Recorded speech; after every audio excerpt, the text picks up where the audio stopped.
Coming up on today's show, we debut our newest segment, Mic'd Up, with Luke Lamont during baseball practice. Connor Fuxa sits down with one sophomore who grew up with a Super Bowl championship father and hopes to continue his legacy. And finally, Brandon McVeigh caught up with Kat Luna ahead of their big game tonight. This and more on this edition of Season Pass.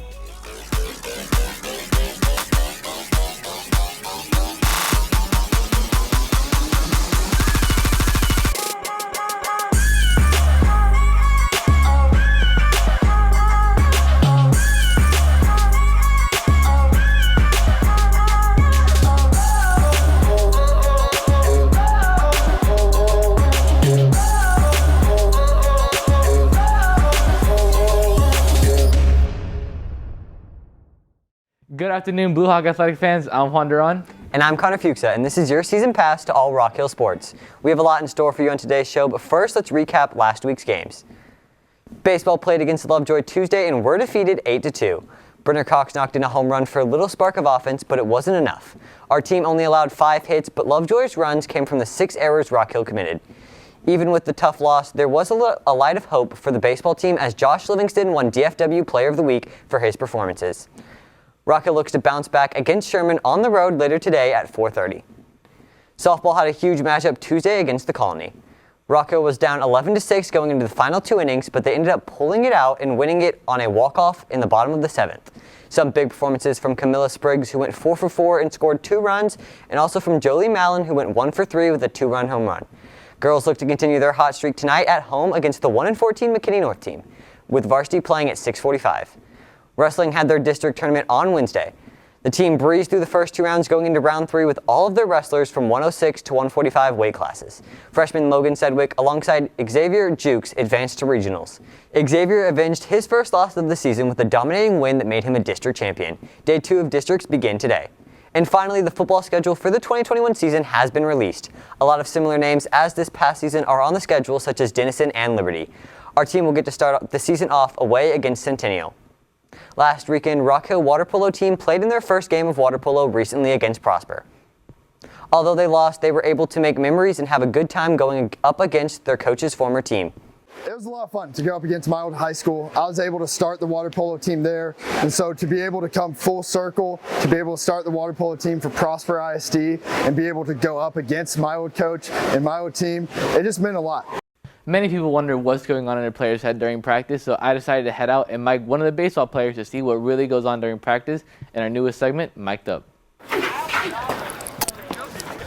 Practice will be long today. Hey, I'm just you can't see it? Can I say? Yes, I'm mic'd up right now. Am I talking to it?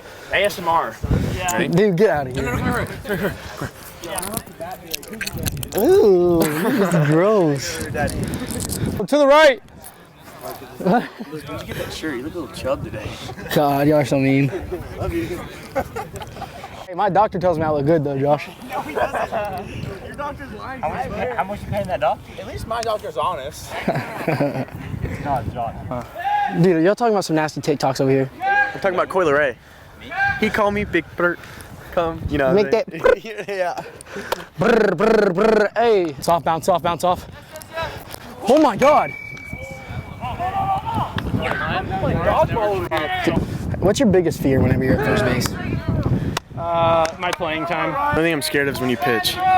You throw too hard. I know. Okay, can you stop clowning me? And how do you feel about them canceling Dr. Seuss? Dr. Seuss? I don't know. History tells us that he was actually a racist. I actually heard about that too. Yeah. Yeah, I mean, but it's Dr. Seuss, dude. Green hat. What's your biggest fear? Clowns. You're scared of clowns. Biggest fear in life is something happening to my children. Oh, yeah, that'd probably be mine too. I mean, when I have kids, it's probably gonna be that. A wise guy once told me, you never really realize how selfish you are until you have kids. 100%. Hey, that's a wise person. Did I tell you that? I probably told you that back in 7th grade. But, all right, and then everyday things, like what's something scary, like spiders or something, like, you know? Heights, like, you're not scared of anything? I'm not scared of anything. You're just like I'll do Iron Man? anything. All right, dude, It's all more right. like Captain America. You like pina coladas? Getting caught in the rain. Now, Connor, I'm sure you saw the final game of March Madness with Baylor taking the win against Gonzaga, and I just wanted to know, what are your final thoughts overall the whole tournament? I think the whole tournament was amazing with all the upsets that happened. I think the biggest moment had to be the Jalen Suggs buzzer beater against UCLA. I think that game was definitely the best game of the whole tournament, especially because of the last game with Gonzaga and Baylor. The game was just a complete blowout. Yeah, even though the game was a blowout, it was great to see Baylor get their first ever national championship. Jalen Suggs had a memorable moment in his game, and those moments are what keep athletes going. Many athletes keep their ambitions high with goals to win the Super Bowl. I caught up with Ty Townsend, whose father did just that, and how he plans to continue the legacy his dad created. Parents are the blueprint to their children. They help us grow and find things we are passionate about. Ty Townsend is no exception to this, as his father, two-time Super Bowl champion with the Pittsburgh Steelers, DESHEA Townsend, built a legacy for him. The relationship was not abnormal, as Ty got to experience huge moments with his dad, but also build his own legacy. Growing up with an NFL player as my dad, it was pretty cool. For the most part, it has its perks and its cons growing up with one. He's taught me many things. He tells me to go out and be my own person every day. No matter what somebody else thinks, so just be me. The advice that his dad gives to his son helps motivate him to be the best player possible. I think the biggest advice is just to be humble. Always be a good person, treat people right, and to be himself. Those are things that carry him through life. Ty this season has already made a big impact in the outfield and on the plate, batting in 5 RBIs and 8 hits. He looks to continue his play throughout the season. His goal is to get his name noticed and continue on his family's legacy of success. For HTN Season Pass, I'm Fuxa. As we mentioned earlier, baseball and softball have some big games tonight, and before softball takes the field tonight, Brandon McVeigh caught up with them in today's big game interview. Thank you, Juan. I'm here with Kat Luna, who just hit a walk-off single against the Colony on Tuesday in a comeback win. So, Kat, what is a major contributor to you guys' early success when you currently find yourself second, just a game behind Lovejoy?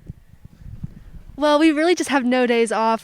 We started working back in June, and ever since then, we've been bettering our physical and mental strength and just getting closer to each other. And it's just all a team effort of all our successes. So why did you choose to come to Rock Hill? I really want to be a part of a program and help build a program that I'd be proud of, and we're doing that. And it's all thanks to our coaches for holding us to such high standards, and it's just great to be a part of this. What was the feeling of just missing out, being DFW Player of the Week, getting second just a few weeks ago? Just being nominated was a great honor, and I really feel that me being nominated put our program on the map, and we're finally starting to get the recognition we deserve. Since this is the first year of Rock Hill softball, obviously, what kind of culture do you think you guys have set so far?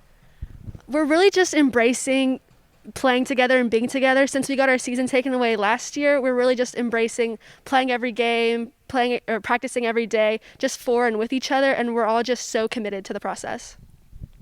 So the pitching has been really good so far with shutouts against Sherman, Denison, and Wild East. What has been a major contributor to that success? Both our pitchers are just so great. They work so hard, and they just hit their spots, and our coaches develop a game plan for every single team we face, and our phenomenal defense, it wouldn't be possible with those shutouts wouldn't be possible without everything and the whole team. Thank you, Kat, and good luck tonight against Wild East and throughout the remainder of the season. Back to you guys. And once again, you can catch Kat and the team tonight in the district home game at RHHS. Now, before we go, let's get you up to date with some things going on around campus. Thank you, Juan. Here's what you need to know before you go. Senior Week is approaching quickly, and as a part of the Rock Hill core values, seniors will be participating in a day of service. The link is now open so seniors can choose which service project they'd like to participate in. The link can be found in an email from Mr. Toth. A new tradition is being started on the Rock with the ICU Awards. These awards will be used to honor 6 seniors who embody each of the core values that our school was founded on. In order to nominate someone you think embodies each core value, there's a link in your email, and today is the last day to vote. Be sure to get your nomination in. Student council elections are today. This morning, the link was sent out but failed to include some of the candidates, so the student council is asking that everyone who already cast their vote to vote again. Voting ends at midnight tonight, and the form can be found at rockhill.votingforschools.com. Finally, students who were supposed to take the English 1-star last Tuesday but encountered technical issues will be testing this upcoming Monday. Freshman students, check your email to find your room assignment. Well, that's going to do it for today's Season Pass. I'm Grant Johnson. I'm Fuxa. I'm Juan Duron. We will see you again on next Friday, and don't forget to mask up and rock on.